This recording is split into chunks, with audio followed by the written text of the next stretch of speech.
በወሩ በመጀመሪያ ቀን በቤቴ ውስጥ ብቻዬን ነበርኩ። በአልጋዬ ላይ አርፌም ተኝቼም ነበር። በምድር ላይ አይቻቸው የማላቀውን ያክል የሚገዝፉ ሁለት ሰዎች በአልጋዬ ራስጌ ቆመው ነበር። ፊታቸውና አይናቸው እንደ ፀሐይ ያበራ ነበር። ከአፋቸውም እንደ እሳት ያለ ይወጣ ነበር። የተለያየ መዝሙርም እየዘመሩ ወደ እኔ ተጠጉ። ልብሳቸውም የወይን ጠጅ ይመስል ነበር። ክንፋቸውም ከወርቅ በላይ ያበራ ነበር። እጃቸውም እንደ በረዶ ነጭ ነበር። በስሜ የሚጠሩኝ ጀመር። እኔም ከእንቅልፌ ነቃሁ። በፊቴ የቆሙትንም መላእክት በግልጽ አየኋቸው። እየፈራሁም እየተንቀጠቀጥኩም ሰላም አልኳቸው። ከፍርሃት የተነሳም ፊት የተቀየረ። ሰዎቹም ሄኖክ ሆይ በርታ በል አትፍራም አሉኝ።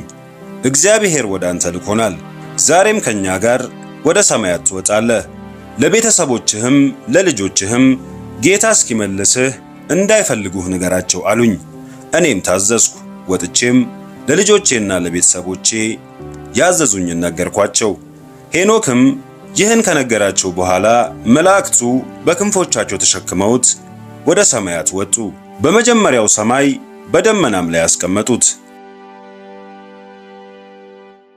ከዚያም ወደ ላይ ተመለከትኩ። መጀመሪያው ሰማይ ከወሰዱኝ በኋላም ታላቅ ባህር አሳዩኝ። ከየትኛውም ምድር ላይ ካለ ባህር እጅግ የሚሰፋ ነበር።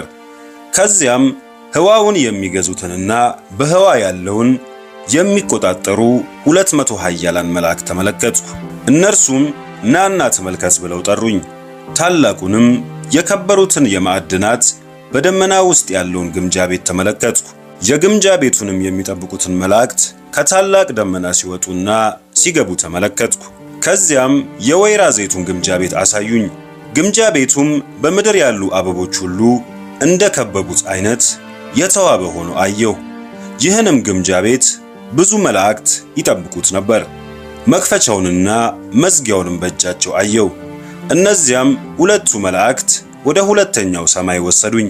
በዚያም በምድር ላይ ያለው ጨለማ ሊስተካከለው የማይችል ታላቅ ጨለማ ነበር። እዚያ ውስጥም ታላቁን ፍርድ የሚጠባበቁትን እስረኞች በገመድ ላይ ተንጠልጥለው ተመለከትኩ። በዚህም ስፍራ ያሉት መላእክት ከምድር ጨለማ የሚጠቁሩና ያለማቋረጥ ያነቡ ነበር። ሁለቱንም መላእክት ዘወር ብዬ እነዚህ ያለማቋረጥ የሚያነቡትና የሚሰቃዩት መላእክት ማን ናቸው ብዬ ጠየቅኳቸው።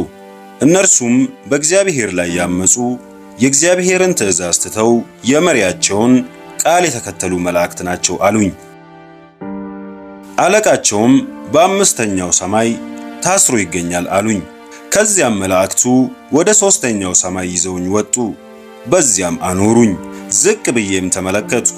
በእውነቱ ማንም ያላያቸውንና ማንም የማይገምታቸውንም ውበት ተመለከትኩ። እጅግም የተዋቡ ፍራፍሬዎች ሞልተውባቸዋል። እጅግም ያፈሩ ነበር። ልዩ መዓዛም ልዩ ውበትም ያላቸው አበቦች ሞልተውባቸዋል። የፍራፍሬዎቹም ሽታ እጅግ የሚማርክ መዓዛ ነበረው። በዚህ ኤደን መካከልም የሕይወትን ዛፍ ተመለከትኩ። ዛፉም እጅግ መልካም የነበረ ከሁሉም የተዋበ ነበር። እንደሱም ያለ ዛፍ አላየሁም። በዙሪያውም ሁሉ እንደ ወርቅ የሚያበራ ብርሃን ነበረው። በላዩ ላይ ከሁሉም ፍሬ ነበረው። የዛፉም ስር መጨረሻ በምድር ባለው ገነት ውስጥ ኃጢአት ባለበትና በሌለበት ስፍራ መካከል ውስጥ ነው። በሁለት ማርና ወተት በሚያፈልቁ ወንዞችም መካከል ነበር። ወንዞቹም ዘይትና ወይን ያፈልቁ ነበር። ለአራትም ተከፍለው በቀጥታ በኤደን ገነት ውስጥ ይዞሩ ነበር። በዚህ ገነትም የማያፈራ ዛፍ አልነበረም። ሁሉ ነገር የተባረከ ነበር። እጅግ የሚያበሩ 300 መላእክትም ኤደንን ይጠብቁ ነበር። ያለማቋረጥም በሚያምርና በሚስብ ዜማ ጌታን ያመልኩ ነበር። ሁለቱ መላእክትም ወደ ደቡብ ስፍራ ወሰዱኝ። እጅግም የሚያስፈራ ስፍራ አሳዩኝ። ያም ስፍራ የታላቅ ቅጣትና የስቃይ ስፍራ ነበር። በዚያም ምንም አይነት ብርሃን የሌለበትና ታላቅ ጨለማ ነበር። ነገር ግን የማያቋርጥ የእሳት ነበልባል የእሳትም ባህርና ወንዝ ነበር። እሳቱም በሁሉ ስፍራ ነበር። ታላቅም በረዶ አየሁ። ታላቅ ጥማትና መንቀጥቀጥም ነበር። የሚያስፈሩና ጨካኞች መላእክትንም ተመለከትኩ። እነዚህም መላእክት በተለያዩ መሳሪያዎች በዚያ የነበሩትን ሁሉ ያለ ምሕረትና ርኅራኄ ያሰቃዩአቸው ነበር። እኔም ወየው ወየው ወየው እንዴት ያለ አሰቃቂ ስፍራ ነው አልኩ። መላእክቱም ይህ ስፍራ እግዚአብሔርን የናቁት፣ በተፈጥሮም ላይ ያመፁ ኃጢያን፣ በግብረ ሰዶም የተጨማለቁ፣ አስማትን የተከተሉ፣ ጥንቆላም የሚከተሉ፣ ምቀኞች፣ ቅናተኞች፣ ሐሜተኞች፣ ገዳዮችና በጥፋታቸው የሚኮሩ፣ ከድሃ የሚነጥቁና የሚያስለቅሱ፣ ለራሳቸውም የሚያደርጉ፣ ለራሳቸውም ጥቅም ሌሎችን የሚጎዱ፣ ከእግዚአብሔርም ውጪ ሕይወት ለሌላቸው፣ ለማይሰሙና ለማይናገሩ፣ ለማይመልሱም ለምስሎች የሚሰግዱት ሁሉ ለዘላለም እንዲቀጡ የተዘጋጀ ስፍራ ነው አሉኝ።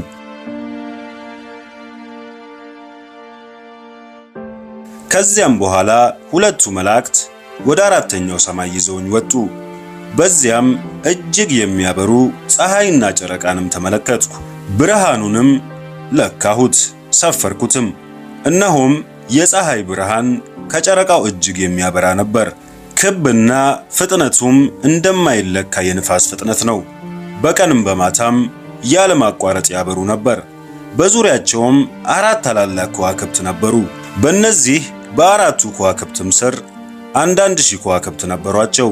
በድምሩም 8,000 ከዋክብት ነበሩ። በቀንም 1,000 መላእክት፣ በማታም 1,000 መላእክት ይታደሙ ነበር። ባለ 6 ክንፍ መላእክትም ከሌሎች መላእክት ጋር ከፀሐዩ እሳት ዙሪያ ተመለከትኩ። 100 መላእክትም የፀሐይን ብርሃን ሲለኩሱ አየው። ከዚያም በኋላም ሁለቱ መላእክት ወደ 5ኛው ሰማይ ወሰዱኝ። በዚያም አኖሩኝ። በዚያም እልፍ አላፍ ጎርጎሮስ የተባሉ ሰራዊትን አየው። እነርሱም ከሰዎች ይልቅ የሚገዝፉትን ከታላላቆቹ ኔፍሊሞች ይልቅም ይገዝፉ ነበር። መልካቸውም ሰውን ይመስሉ ነበር። የአፋቸውንም ዝምታ ለመግለጽ ያዳግታል። በ5ኛው ሰማይ ምንም አይነት እንቅስቃሴ፣ ሥራና አገልግሎት አልተመለከትኩም። አብረውኝም ያሉትን ሁለቱን መላእክት እነዚህ ፊታቸው የጠወለጉ፣ ያረጁ፣ ያዘኑም የሚመስሉት አፋቸውም የተዘጋው ሰዎች ከየት የመጡ ናቸው? በዚህ 5ኛውም ሰማይ አገልግሎት የሌለው ስለምንድን ነው ብዬ ጠየቅኳቸው። እነሱም እነዚህ ጎርጎሮሶች ናቸው፣ በአምላካችን በእግዚአብሔር ላይ ካመፀው መሪያቸው ሳጥናኤል ጋር በጨለማ የታሰሩበት ነው። የእነዚህም ተከታዮች ቀድመ ባየኸው በሁለተኛው ሰማይ ይገኛሉ። ከነዚህም መካከል 3ቱ ወደ ምድር ወረዱ፣ ከእግዚአብሔርም ዙፋን ወደ ኤርሞን ተራራ ወረዱ። በዚያም ኪዳናቸውን ሰበሩ። የሰውንም ልጆች ሴት ልጆች መልካም መሆናቸውንም አስተዋሉ፣ ሚስትም አድርገው ወሰዷቸው። በሰሩትም ሥራ ምድርን አበላሹ፣ ክፋትንም አደረጉ፣ ሕግም አልነበራቸውም። ግዙፎቹ ታላላቆቹ ኔፍሊሞችም ተወለዱ። እግዚአብሔርም ታላቅ ፍርድ ፈረደባቸው። በጥፋታቸውና በሰሩትም ኃጢአት ምክንያት ታላቁን የጌታን ፍርድ እስከሚቀበሉም በዚህ ስፍራ ይተክዛሉ ብለው መለሱልኝ። ከዚያም ሁለቱ መላእክት ወደ ላይ ወደ 6ኛው ሰማይ ይዘውኝ ወጡ። በዚያም እጅግ የሚያበሩና ታላቅ ግርማ የነበራቸውን 6 መላእክት ተመለከትኩ። ፊታቸውም እንደ ፀሐይ ያበራ ነበር። ሁሉም ይመሳሰሉ ነበር።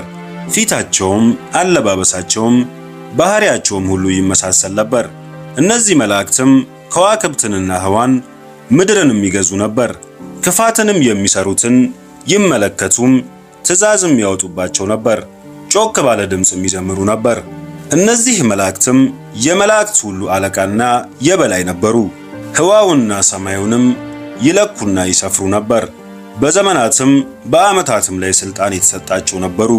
በባህሩም ሁሉ በወንዞችም በእጽዋትም ላይ ሥልጣን ነበራቸው። በሕይወት ያሉትንም ሁሉ የሚመግቡ ነበሩ። እነዚህ መላእክትም የሰዎችን ልጆች ነፍስ ሁሉ የሚመዘግቡ፣ ሥራቸውንም ሁሉ የሚመዘግቡ ነበሩ። በመካከላቸውም በአንድ ድምፅ የሚዘምሩ 6 ክንፍ ያላቸው 6 ኪሩቦች ነበሩ። ዝማሬያቸውን